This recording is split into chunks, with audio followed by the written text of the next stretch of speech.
being prepared and actually thinking through what are all the possibilities that something can go wrong, and be prepared to answer that when the client is breathing down your neck and you've got 20 ambassadors going, what do we do next? The house is on fire. What are we doing?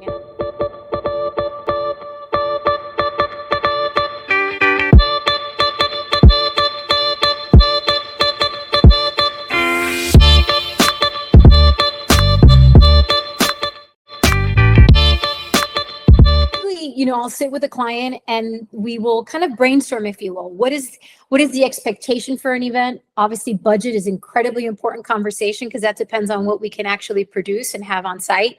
How do we want to tell that brand story? I'm really big on storytelling in all of our events.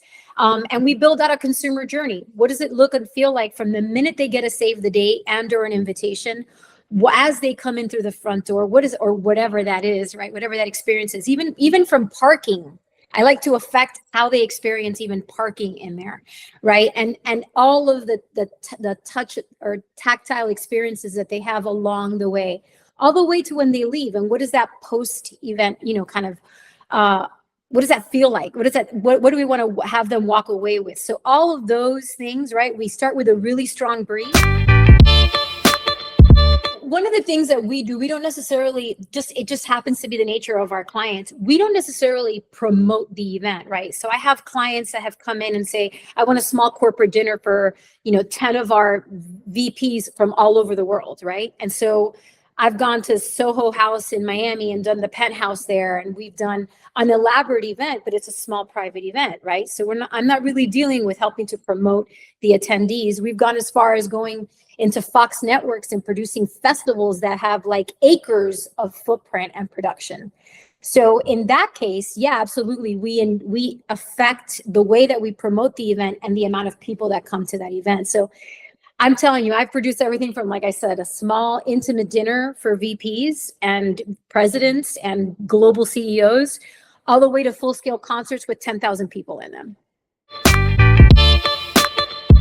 I had the luxury of landing in an amazing global event experiential agency when I was really young and early on in my career. And I got a chance to sit with Coca-Cola and do their NCAA championships Final Fours for 4 years in a row. And so, it was more baptism by fire kind of thing. But in my opinion, it was going to the producers that know what they're doing. The people that are now my age and have my level of experience. I was seeking those people out and shadowing them. Like, those people know at this stage in my game, like, I know what's going to happen before it happens, and I'm anticipating that. And having you have to be so incredibly organized to anticipate what's going to happen, because I've been told by so many, all of my clients have always said, the house is burning down and Telsey's is still zen. Like, the house is burning down, behind me. And I'm like, everything is fine. We are fine. It's all going to work out. And somehow we make it work out. But I did that work at the beginning, early on in my career. Things happened. I learned from them. I anticipated it the next time. And you can plan everything to the T, but if you're not prepared to adapt, you're going to die the day of the event. So you can have a great run of show and you can have all the best brand ambassadors. Everybody's good looking and, you've got everybody perfect.